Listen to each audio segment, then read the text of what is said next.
Good morning, MedTubers. A couple of weeks ago, we did a DIY color tablets video, and we made color box 1 and color box 2. I absolutely plan on doing as many DIY materials as we can. Some of them will be Montessori materials that we are just creating our own version of. Others will be just lessons that we are pulling materials together to create for the shelf.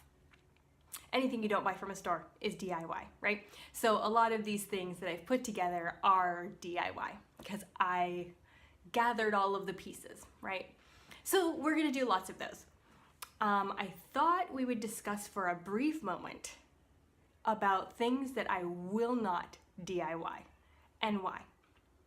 So today we're going to talk about 3 things that I am not going to DIY. So if you're hoping I will, I'm going to shatter those dreams right now. And I'm going to tell you why I'm shattering them. Okay, first, I will not be DIYing the pink tower. I know it is the single most famous piece of material from a Montessori classroom, and I know everybody wants to have it in their homes and in their classrooms. I don't have one in my home. I did at some point, but I think it must have stayed at a school somewhere. So I don't have one, but I will not make one because it is a mathematically precise material. Which a lot of what Montessori did was mathematically precise. But this one is explicitly so because the very top cube that sits on the top of the tower, let me back up. If you take the entire tower and you line it up straight on one side, like up against a wall, kind of, so that it's like stairs instead of like a pyramid, the top cube should be able to walk down those stairs. And each time you walk it down, it should be smooth on the edge. And you walk it down and it's smooth again. That kind of precision is not something I am capable of doing. If you have a woodworking station in your garage and someone with the expertise to make those fine cuts, please, please go for it. I do not. Most people do not. So that's not something that I will be DIYing. If I decide to add it to my classroom, which I doubt because my youngest is older than that now, if I decided to add it, I would just buy it. I would suck it up and I would buy it, and I would buy it from a reputable Montessori provider because of the mathematic properties that it needs to have. Number 2, the cylinder blocks.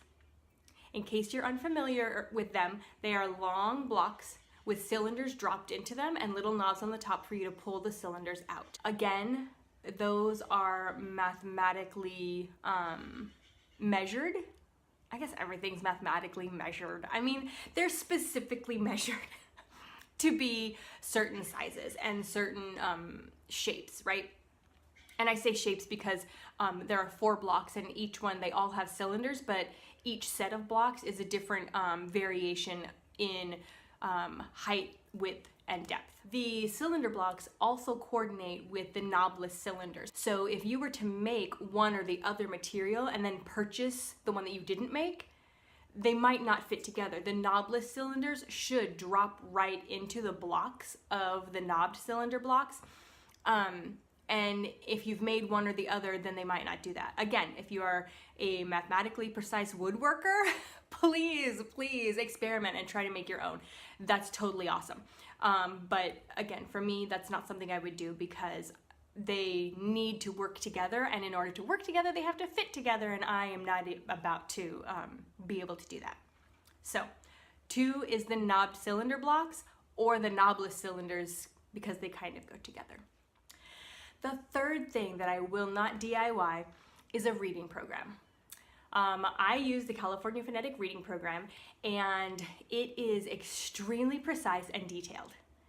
It is extensive and precise and detailed. The amount of time that it would have taken me as a teacher and as a parent to come up with that by trial and error with the various children that I work with, my own children, children in a school, children in a classroom, would have taken me years to develop. In fact, it took them years to develop, but it has been utilized and reimagined to the point where it is as concise as it can be. And that's why I love it. Even if you don't go with the California Phonetic Reading Program, whatever reading program you do choose, research it. Look at the materials, ask for samples, call someone and talk to them about the process of learning. And we'll talk about that more when we do a post on the California Phonetic Reading Program specifically. Because that's part of the reason that I love it, is that they break things down incrementally and purposefully. And a lot of programs don't do that. So whatever program you do go with a preconceived reading program. It will be easier on you as a parent, especially a parent who doesn't come from an education background, or specifically a preschool education background, right? Teaching high school students or teaching college even is very different than trying to teach a child to read, right? So even if you come from an education background, if it's not preschool or language, you're going to be frustrated with how to fit everything in and how to do it in a way that your child doesn't get frustrated and that you don't get frustrated, and it's just not worth it.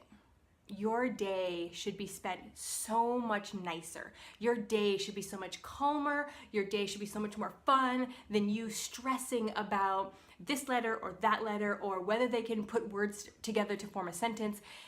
It's just not. It's not worth the stress that comes with learning to read. Find a pre-boxed program that you love and that you've heard good things about, and just go ahead and spend the money on it. You're going to use it with all of the children that you have. You can pass it on, you can sell it depending on what kind of program it is. There are always ways to kind of maybe get your money's worth out of it, but even if you just use it for one child, the amount of time that you will save from lesson planning and researching and trying to figure it all out, trial and error, fighting with yourself about what to do, fighting with your child about doing the work, it's not worth it. It's totally going to save your day to get a prepackaged reading program. So that's the third thing that I will not DIY, is a reading program. All right, those are 3 things for now that I will not be DIYing. Maybe we'll come up with some more as we're moving along through our videos and whatnot.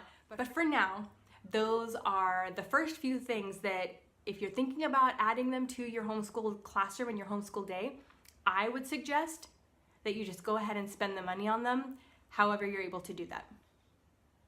Thanks for watching, guys.